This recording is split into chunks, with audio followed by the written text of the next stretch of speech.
Yeah, because when Jean got sick in 2000, in the Christmas of 2005, I started to become her caretaker in January of 2006 when she got out of intensive care. And then she went to the ministry nursing home. I forget the name. But then she was with Sunrise Home Health Care. But then we used to come over to visit Eugene. And I think we did maybe I came over with her 2 Thanksgivings, and she must have came over 3 or so. But I remember coming over, I think it was 2008, because your husband passed away in 2009. Yeah. Yeah, I'm gonna look through my albums again, because I know I have a picture, because I took it. I have it of the whole group, and you're on. I think you're on one. Yeah. But you've known I've been Jean's caretaker ever since she got sick. Ever since she got sick, you've been taking care of her medicine and taking her to the doctor and all of that. And bringing her over here and come to visit. And there's a couple of times when I needed a break, she came to stay with you. But then, after your husband passed away, it became became too hard for you because of your vision. Yeah. So I had to... Because I had to hold on to her, and I was afraid we might... fall. We might fall. But you remember her wishes when we went to Uncle Scotty's. I came and picked you up for Uncle Scotty's. It was Uncle Scotty's. We went to... and he was buried at... His funeral? It's...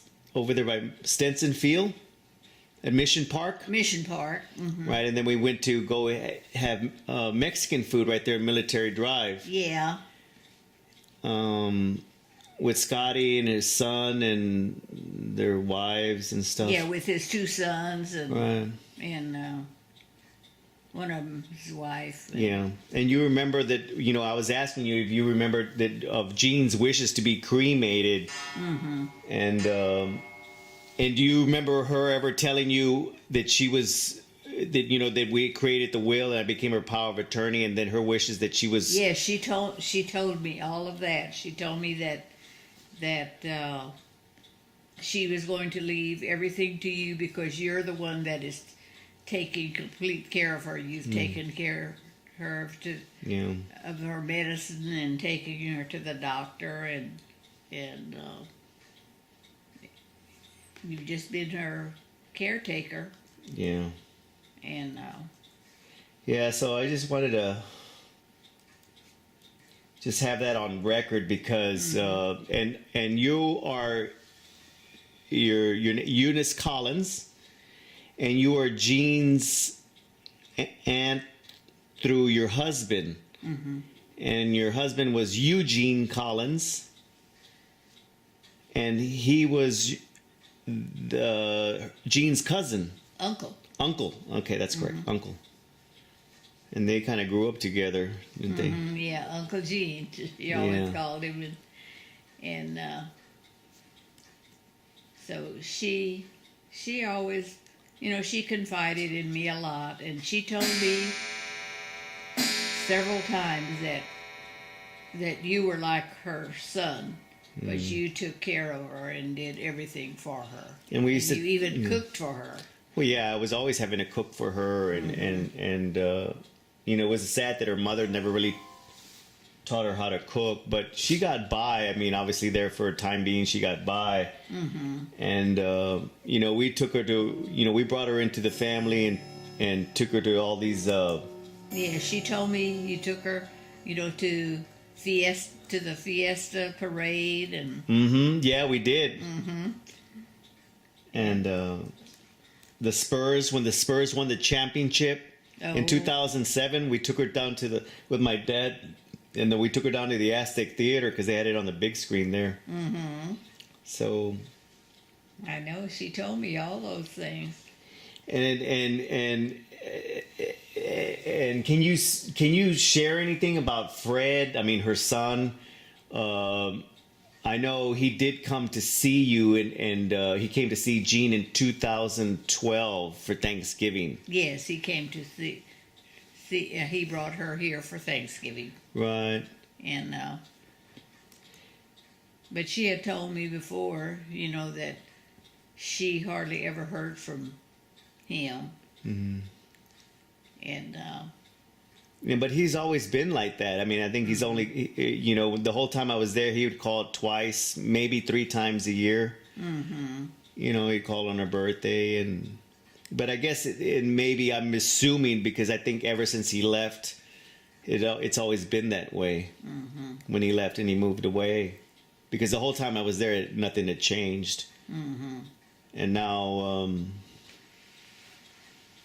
Well, you get to see at least Jean seems to be doing okay, and I know she was glad to see you. Maybe she didn't acknowledge you that well today, but Mm-hmm. she's had her good days, Mm-hmm. but she's had a good life, and I just want to, I'm glad I was able to do the best I could for her. I know it. You took care of her clothes and everything. And everything. Well, that whole year, I mean, from 2012 to 2013, from like the summer to the summer, almost, it was almost a year that she didn't have health insurance. I mean, she didn't have home health care because her insurance changed, and her home health care dropped her. And for a whole year, I was having to do everything, take her a bath, and always trying to find home health care. And I just got, I got tired. I got tired of looking, and then I just, I had to keep asking the doctor for help, and little by little. So now the doctor has approved her to go into a hospice facility. So at least she's doing okay. But I want to thank you and for coming out and just saying this. That way I could share this with her Jean's attorney, because obviously now Fred wants to take over the house or claim his right as an heir to the house, when the whole time she had given me the house and put it in her will. Mm-hmm. And she did tell you that, though, didn't she? Oh, she told me I'm leaving everything to David because he's taking care of me. Right. He's doing everything for me. And it didn't almost come to that, because I could have when I was looking to put her in a nursing home back in 2009, the social services was helping out, but and people were coming over, but they would have taken the house. Mm-hmm. They would have used her assets to pay, because obviously she still had assets, and they weren't going to do it for free. Yes, right. So they would have taken the house, and now it's March of 2014. The house would have been gone, and all her assets, and who knows the quality of life that she would have had for those 4 years, mm-hmm. because she just went in not too long ago, and you can see how far deteriorated. Yeah. She's kind of gone. So I'm gonna show you this video